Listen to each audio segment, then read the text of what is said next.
Hey guys, this is Full Stuff Incorporated. I'm here with my top 10 favorite monsters of all time. And, I'm just gonna go straight into it. You guys know the drill. This list is completely subjective, and you can put yours in the comments down below. So, that being said, let's get out of the fluff and into the good stuff. And just so you know, I'm gonna be completely unscripted on this whole thing, so you'll get my full feelings of it. Infernity Archfiend is number 10. Do you want to know why? Because look at this thing's artwork. This thing just looks awesome. I mean, it says hair on his arms and head that look like flames. There's a green eyeball thing on his head. What it's wearing, just, this thing looks like something that would come from the depths of hell just to snag you into the abyss below. Just, oh my gosh, man. And its ability, this thing is the ultimate top deck card. Because it's not like Soul Charge, it's not like BLS or JD. This thing grants you so much advantage just by top decking it. If your plays aren't stopped, you're going to get destroyed. You're going to get destroyed by Infernities if they top deck Infernity Archfiend. And just, dang, man, Infernity Archfiend is just insane. I just love the versatility this thing has. And that's pretty much why it makes it on this list. Now moving on to number 9 is Quick Draw Synchron. This thing's utility is great. I mean, you can search off tunings, which is something that Gofu doesn't have, for ultimized Vulcan plays or something, whatever you want to do. Also, it's discard fodder for level 1 tuners they need to be, or level eater and synchros. This thing has so many uses. Also, this thing's artwork is just adorable. I mean, it's a little bit, it's a quick draw cowboy thing. It has its own little toy gun, I think, unless it's an actual gun with a red grape in there, but I digress. Quick Draw Synchron makes number 9 because of its sheer utility and how much it impacts Synchrons as a whole. Now moving on to number 8 is number 62, Galaxy Eyes Prime Photon Dragon. Well, okay, I'm gonna admit, this artwork is amazing. Whoever did this, pat yourselves on the back, get yourself a limousine, and call yourself a celebrity because you deserve it. This thing looks awesome. It looks completely out of this world, pun entirely intended.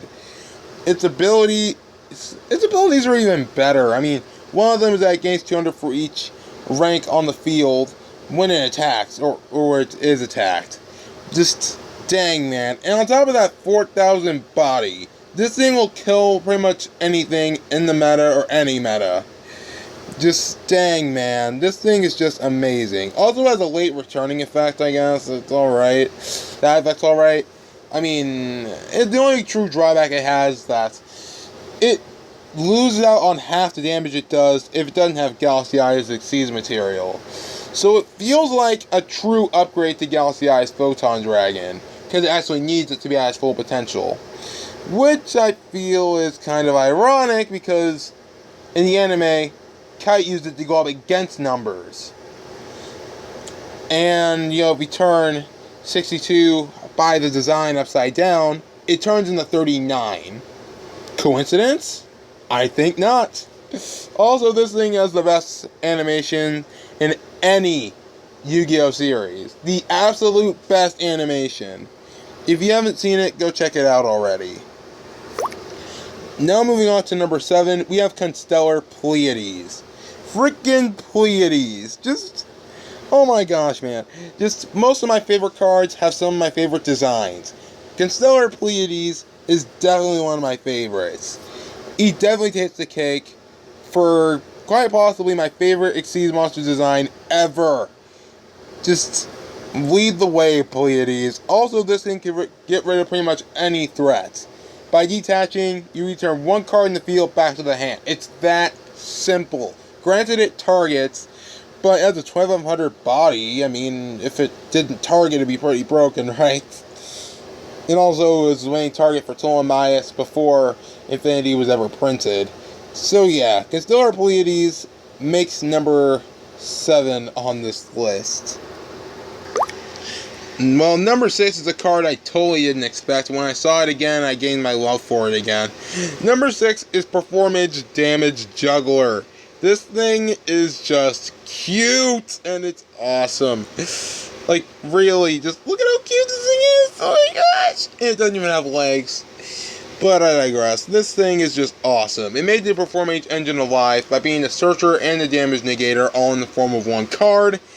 And it was an amazing engine by itself. So yeah, this thing was great. But the main reason it's on here is because last year and a little bit of this year, I made a deck called Hero Performages in real life. And it was definitely my favorite deck to play at that time. Before Fight for Tiger, of course, but that's beside the point. Performance Damage Juggler made that deck alive. I love just going freaking, what was it? Go Darklaw Deltaros, or Darklaw Castel or something.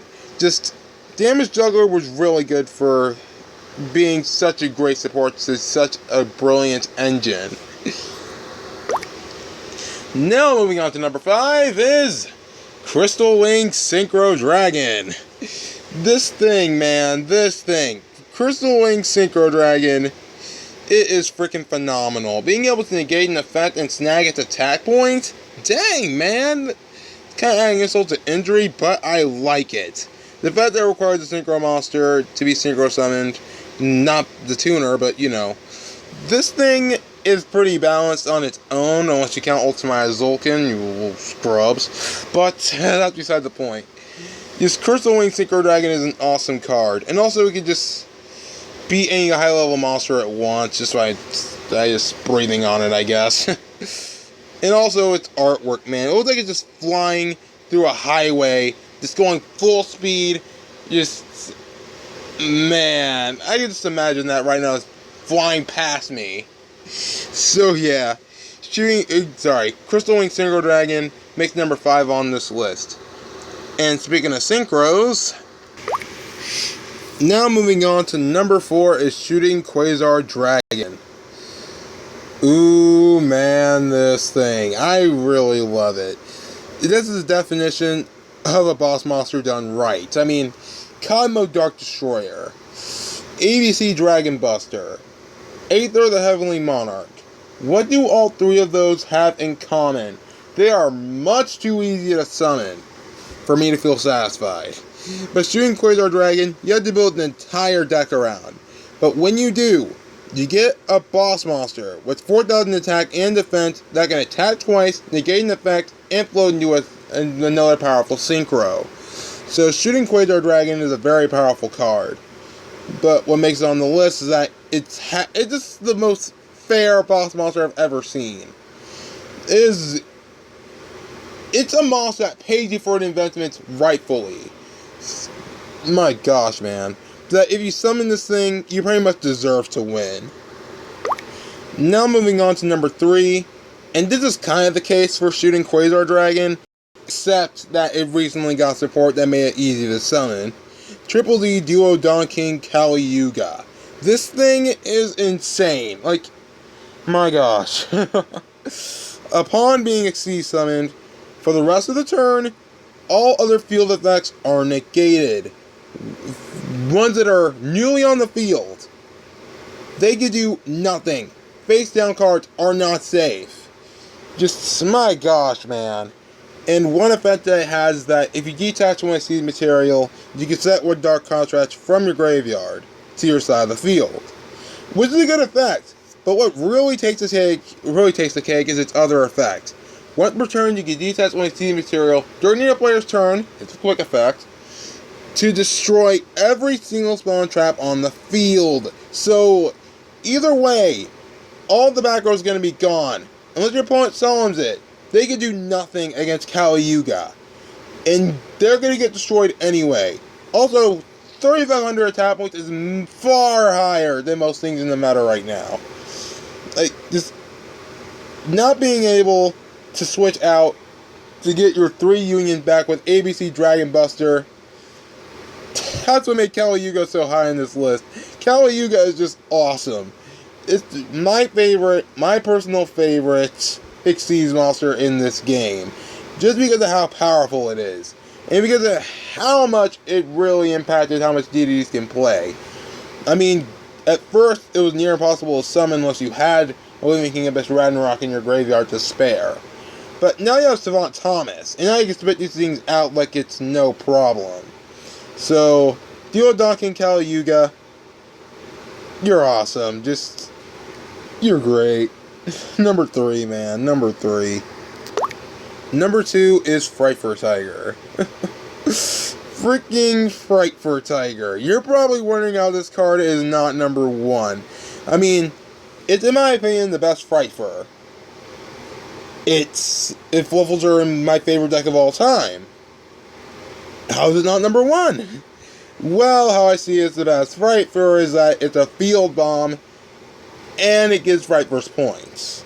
So, it gave Frightfurs what they were lacking. This card, it made Fluffles what they are today. If this thing didn't exist, who would play Fluffles? You can play Fluffles without Frightfur Sabretooth, but you can't play it without Tiger.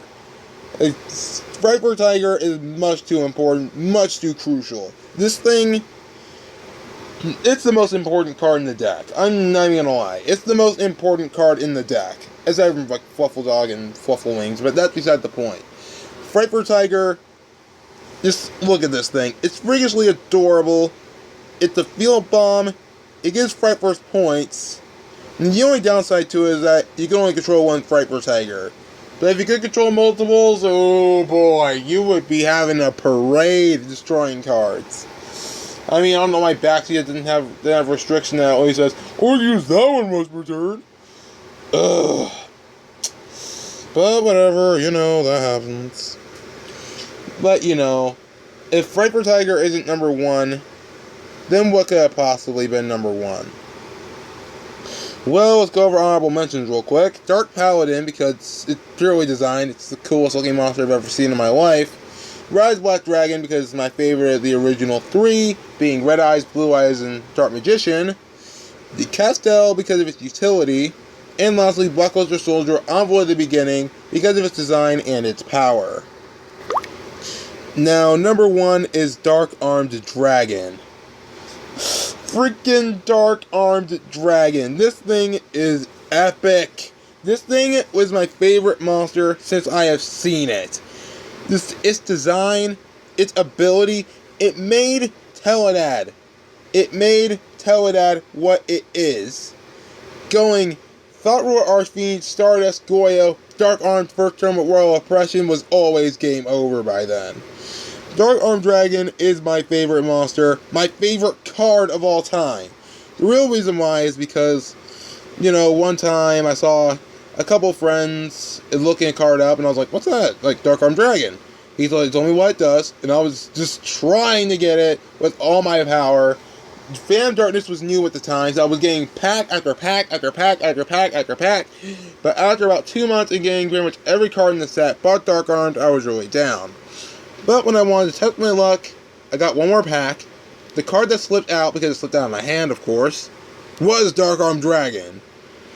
I didn't bother to look at any other card in the pack. Dark Armed Dragon was there. I was so hyped. Nothing, absolutely nothing made me happier than seeing Dark Armed Dragon, in a dueling standpoint, of course. Just, Dark Armed Dragon is my favorite monster of all time. Just using this card, even as a one-of by then, it won me tournaments at locals. It made me top at locals. I tried a regionals, but didn't do too well there either. So yeah, Dark Armed Dragon is my favorite monster ever.